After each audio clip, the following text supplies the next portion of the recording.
Okay, so let's look at electron configurations of ions. We did this a little bit. We talked about why they do this. Anions form when electrons gain electrons. That didn't make any sense. Anions form when atoms gain electrons. And when that happens, we just add electrons to the electron configuration in the same order that we add them for filling up anything.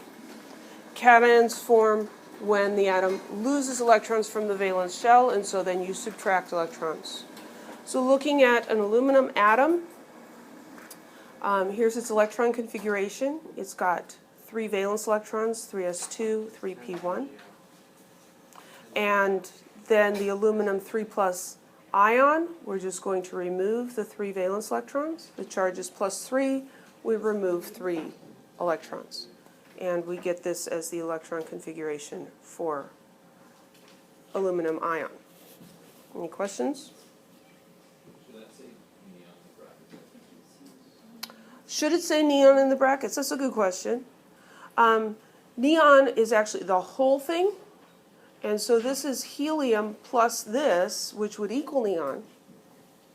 But we're showing the valence electrons. So now the 2, n equals 2 is valence electrons. So, yeah, good point. Okay? Any other questions? What about those transition metals? So for the transition metals, we're going to remove the valence electrons first, even though that probably doesn't correspond to reverse order of filling.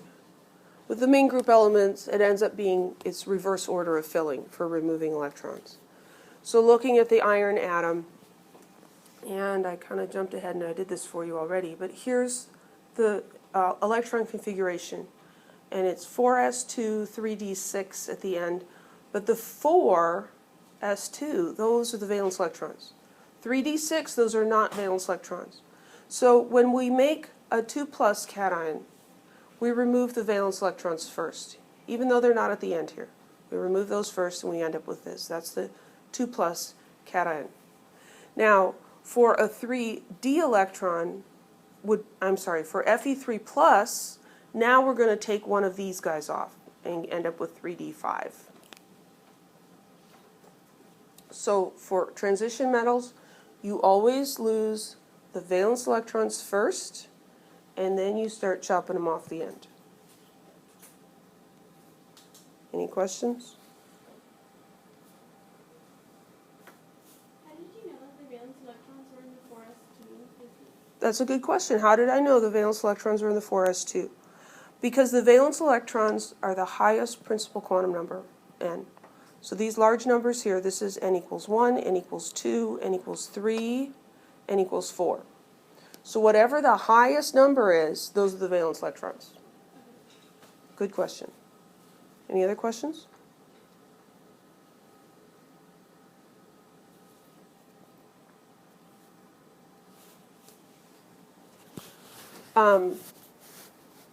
Have you ever wondered why iron is magnetic and aluminum is not? Yeah, it's like some metals are magnetic and some are not. Some things you can pick up with a magnet and some things you can't. And it's not just metal, non-metal.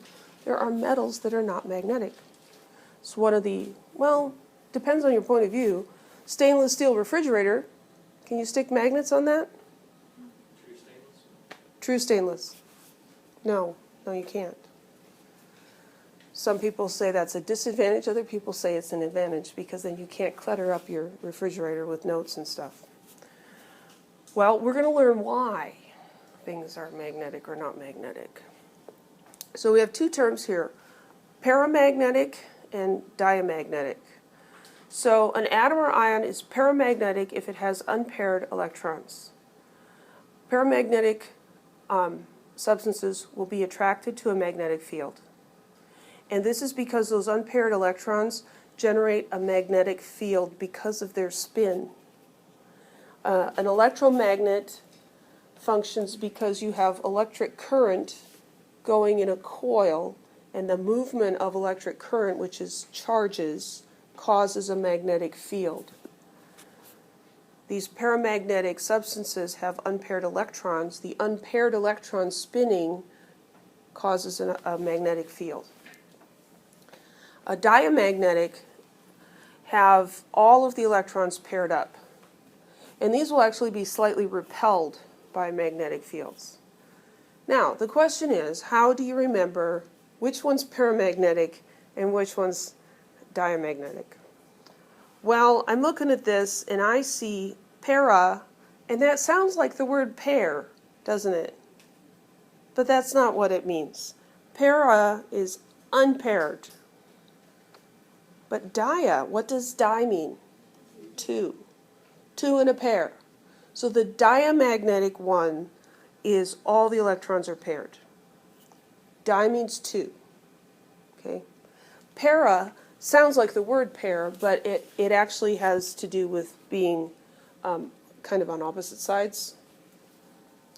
And so, yeah, kind of. So what we'll do is we'll use dia to help us remember that the diamagnetic one has all of its electrons paired. Paramagnetic is the other one with the unpaired. So write the electron configuration and orbital diagram for each ion and predict whether each will be paramagnetic or diamagnetic. Just the electron configuration may not be enough to help us figure out if it's paramagnetic or diamagnetic. This is where the orbital diagrams really come in handy.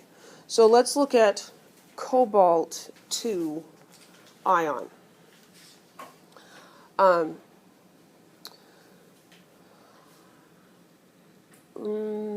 Yeah. So I think with cobalt-2, we can safely start with the argon core and then just write the configuration for what comes after that. So what comes after argon? 4s2 and I think it's 3d7. 3d7. So I'm counting over on the periodic table. 1, 2, 3, 4, 5, 6, 7.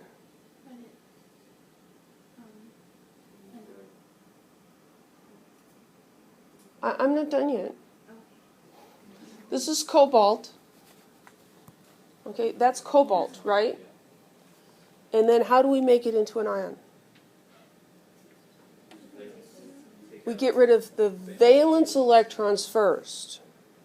Those guys. Oh. There's sometimes method to my madness. Other times it's just straight up madness. So cobalt ion is an argon core 3d7. So if you don't think about it, you could end up with 4s2 3d5, which is not correct. Okay? So now that we've got the electron configuration, what does the orbital diagram look like? Well, all of these guys are paired, right? Because they're all full, so those are all going to be paired. And this is the real reason we're writing the configuration in the diagram is to see is it paramagnetic or diamagnetic. So what we need to do is we really just need that 3D sublevel. How many orbitals in the D sublevel? 5. 1, 2, 3, 4, 5. And as we're filling these, Hund's rule says we fill them one at a time with parallel spins, and then we come back and we pair them up. So we have 1, 2, 3, 4, 5, 6, 7. This is 3D. Are all of the electrons paired? No. Diamagnetic, di meaning 2, that's the one, everything's paired up. So this is the opposite. This is the other one, this is paramagnetic.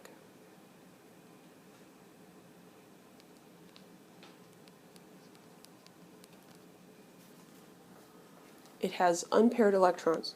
These electrons spinning result in a magnetic field. Any questions? Would the strength of magnetic field be dependent upon how many unpaired?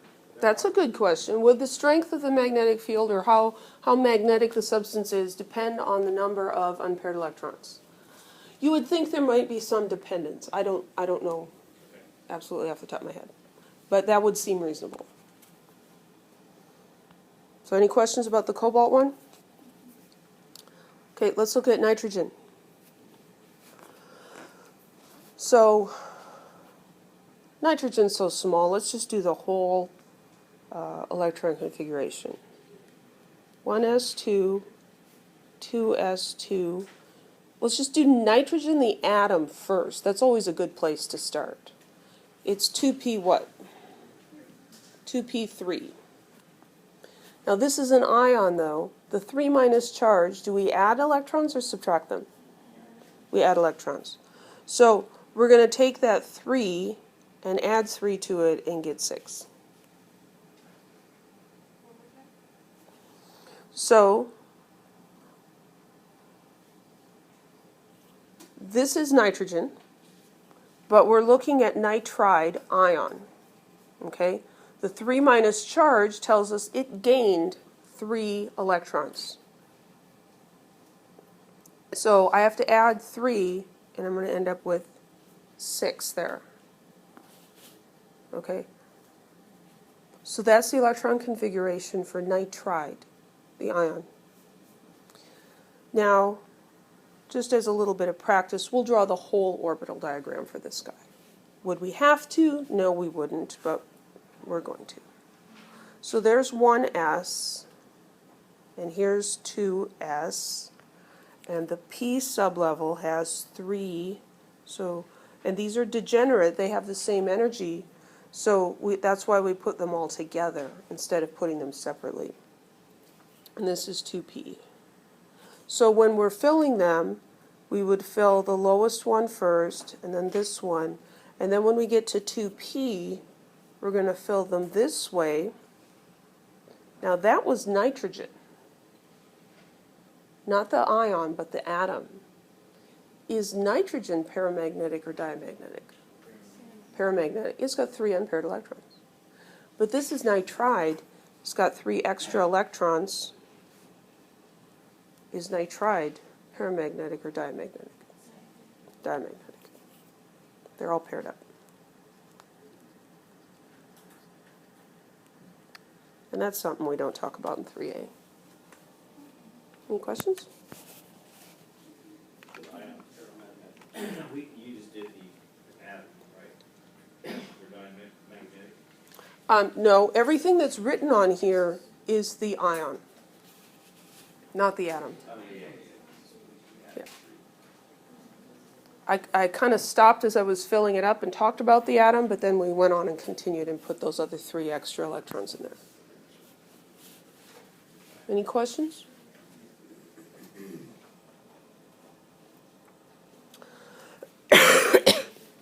We're talking about ions. There's trends in ionic radii.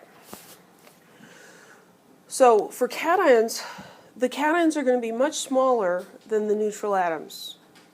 And this should make sense because how did we make the cation?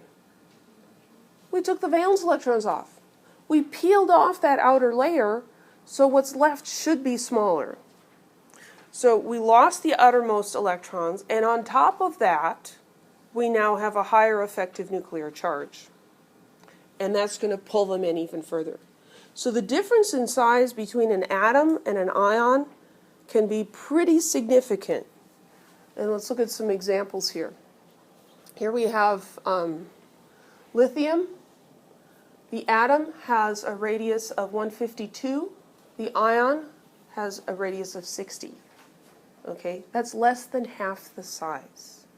That's because you peeled off the second principal energy level and you increase the effective nuclear charge. And we see a fairly similar effect with everything. Here's rubidium. The atom's 248. The ion is 148. And so there's a significant difference. cations are always smaller than the atom. Okay? Anions go the other way. So anions, we're adding electrons, but we're adding them to the same,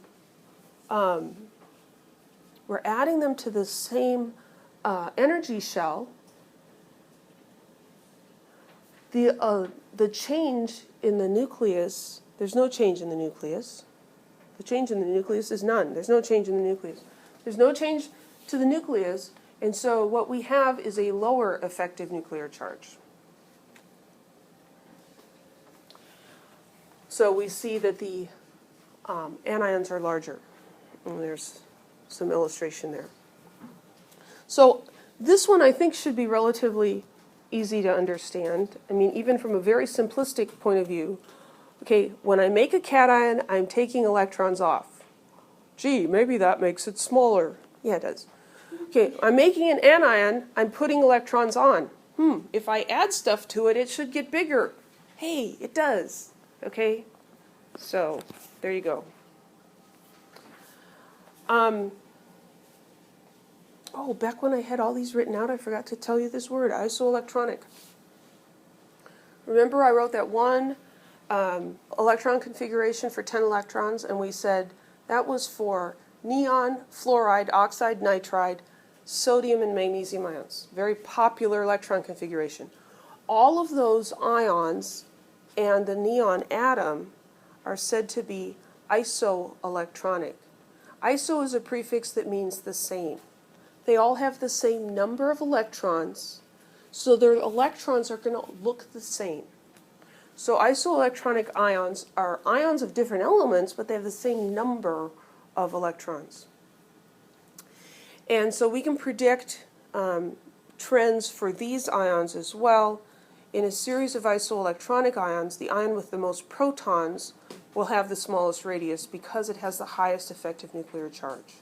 So if we're comparing sulfide, chloride, potassium, and calcium, they all have 18 electrons. Same electron configuration as argon.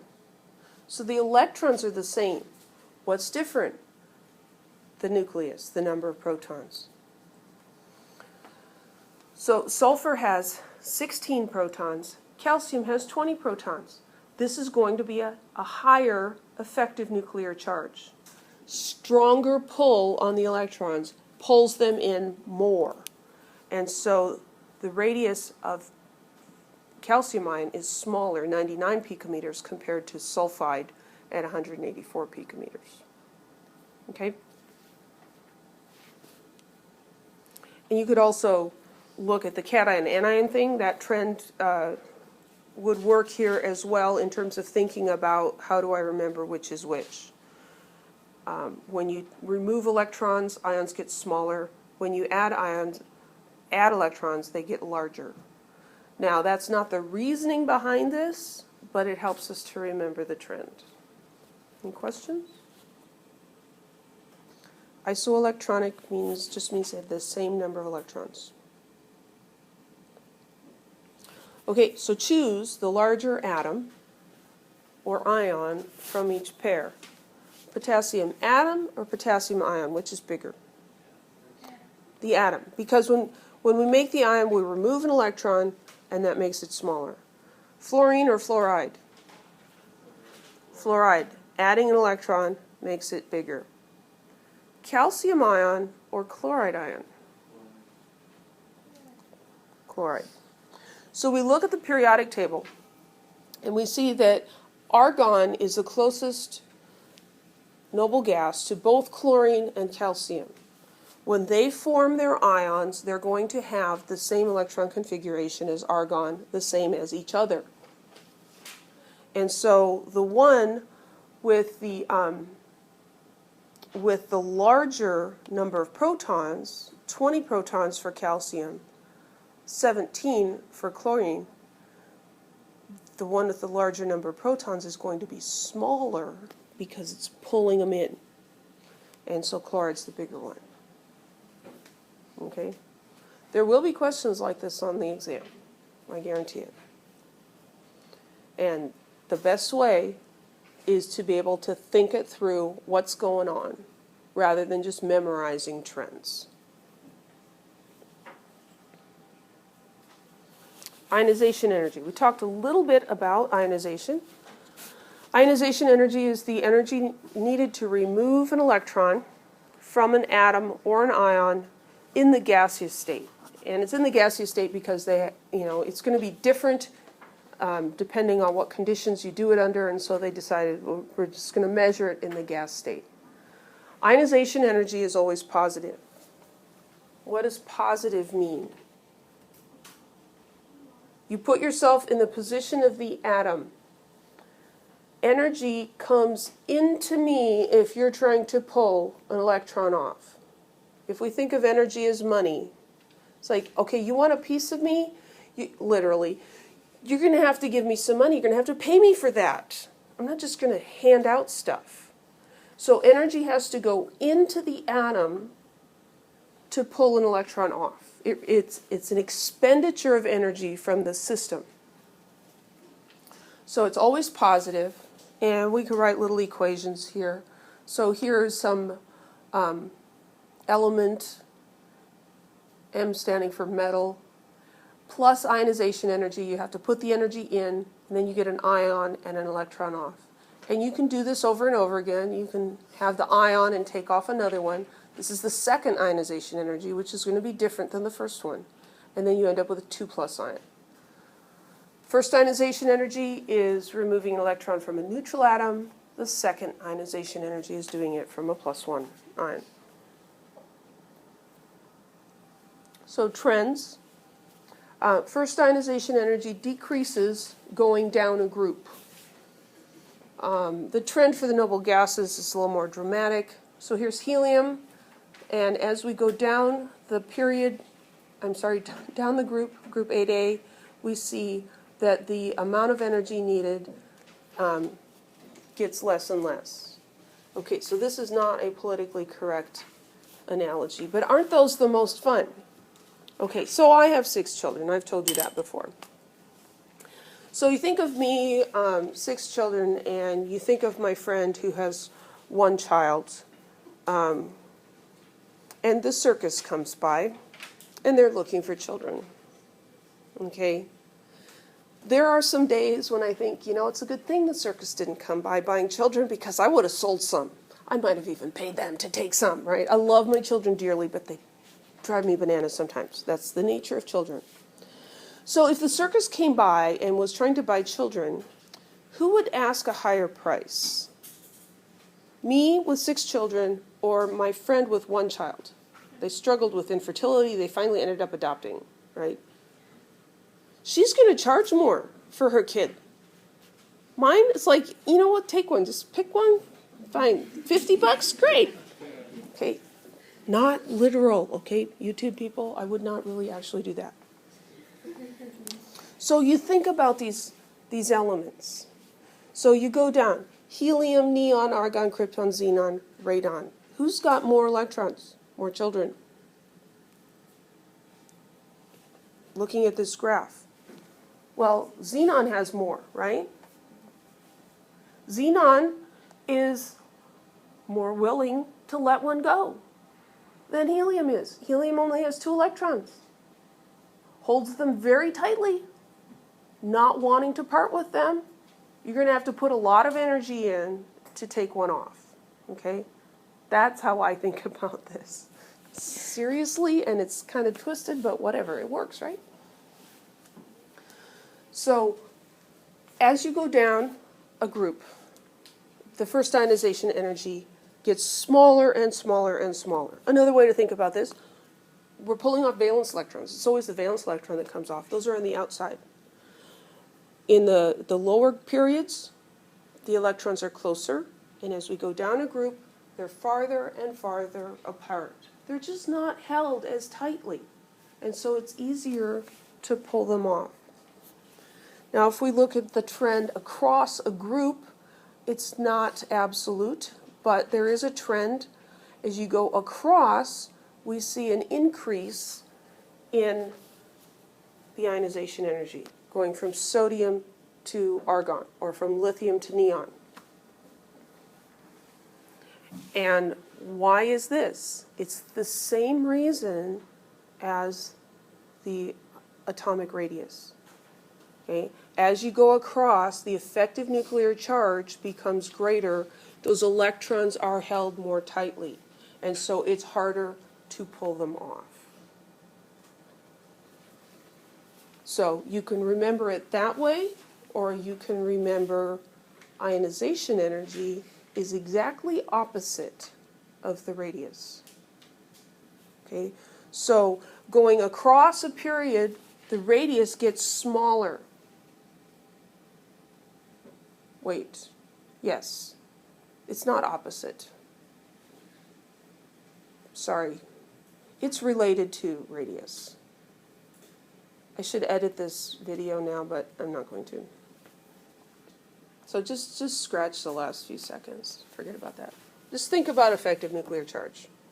Now that I've thoroughly confused you with my ramblings, I think we have an example. Oh, here we have just another table of trends. So here, ionization energy high, ionization energy low. It is opposite. As we go across, the ionization energy increases, the radius would decrease. As we go down, ionization energy decreases, radius increases. I knew there was something there. And so you can think of it as size, okay? If you've got something that you're holding at a distance from you, or something that you're holding very close, the thing that's further away is easier to pull off. So a larger atom, whichever way you're figuring it out, the larger atom is easier to ionize than the smaller atom. One more, I don't know, I'm going to say it anyway, even if it confuses people. If we're looking at lithium and we're looking at fluorine, what kind of an ion does fluorine want to be? Positive or negative? Negative. Fluorine really, really wants to gain an electron so it can be like a noble gas. What does lithium want to do? Lose an electron. So who's it going to be easier to buy an electron off of? The one who's trying to gain another one, or the one who wants to lose one? The one who wants to lose one. The metals are going to be easier to ionize than the nonmetals. On the basis of periodic trends, determine the element in each pair with a higher ionization energy if possible. So tin or iodine. We're looking for higher first ionization energy. So these are in the same group. Tin is to the left, iodine is to the right. As we go across, the ionization energy increases because the effective nuclear charge is increasing. So higher ionization energy for iodine. Calcium or strontium? Calcium's going to have the higher. These are in the same group. Calcium is above strontium. So higher ionization energy for the ones with fewer, the ones with fewer electrons, the smaller ones. So calcium's smaller than strontium. Calcium has a higher ionization energy. Carbon or phosphorus? Well, here's carbon and here's phosphorus. So as we go this way, ionization energy increases. And as we go down, what does it do? Decreases. So these are kitty corner. Can we tell which one's more? Probably not. With radius, I'd be willing to make a guess. This one, I would probably just cop out and say, we can't tell. Not possible. The trends are opposing each other. Any questions? Besides, when are we going to have lunch? Exceptions. Ionization energies generally increase across from left to right. We do have this exception between group 2A and 3A with boron and beryllium. Boron actually has a smaller ionization energy than beryllium, which is not what we expect. And this is because boron is losing a 2p electron, which has a higher energy and is less stable, and thus it's easier to remove. So there's my reminder to myself, draw the orbital diagrams for, oops, that's not what I meant to do, boron and beryllium. So boron and beryllium.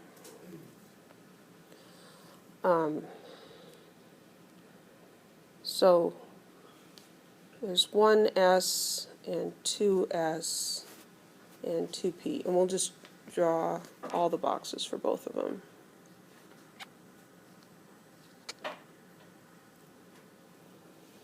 So boron has 5 electrons. There's 2, 3, 4, 5. Beryllium has 4 electrons. 1, 2, 3, 4.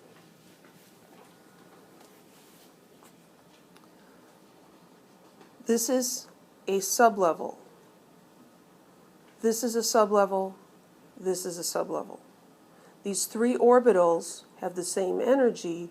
They are together in a sublevel, and the 2p sublevel is higher in energy than the 2s sublevel.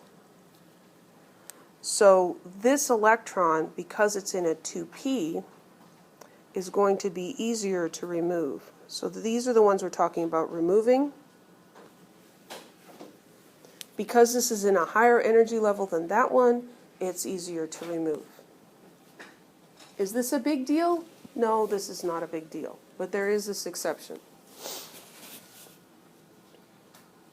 Let's see what's coming next. Another exception comes between nitrogen and oxygen. If we look at nitrogen, it has a half-filled 2p subshell. Oxygen does not. It has this one extra electron in here. And so when we take this electron out, it gives us a half-filled shell, and these two are paired, and removing a paired electron is easier than removing an unpaired electron. So this is in your book. I'm telling it to you. I do not think it's a big deal. If I change my mind, I'll let you know. But there it is. What about the second ionization energy? Well, each time you remove an electron, an additional electron, it's going to require more energy. The effective nuclear charge has gone up, which pulls the electrons in. Now they're closer, the radius is smaller, and so the force of attraction is greater. And so we see really big differences. Here's sodium. The first ionization energy is 496. And then there's this huge jump on the second to 4,560. With magnesium, it's the first one's 738, the next one's 1450, and then we see this huge jump. What is that about? Well, the first ionization for sodium gets a sodium plus ion. We have removed a valence electron. When we remove another one, we're now removing a core electron. Those are closer, it's going to be much higher in energy. And so this was a valence electron, this is a core, oops. The second one is removing a core electron, the third would be removing a core electron. Magnesium, when you go from magnesium atom to magnesium plus 1, you're removing a valence electron. When you go to plus 2, you are also removing a valence electron. And so they're comparable in terms of comparing it to this. When you go to remove the third electron, now you're removing a core electron, and so you see this huge jump in energy. It's hard to get into those core electrons and strip those off.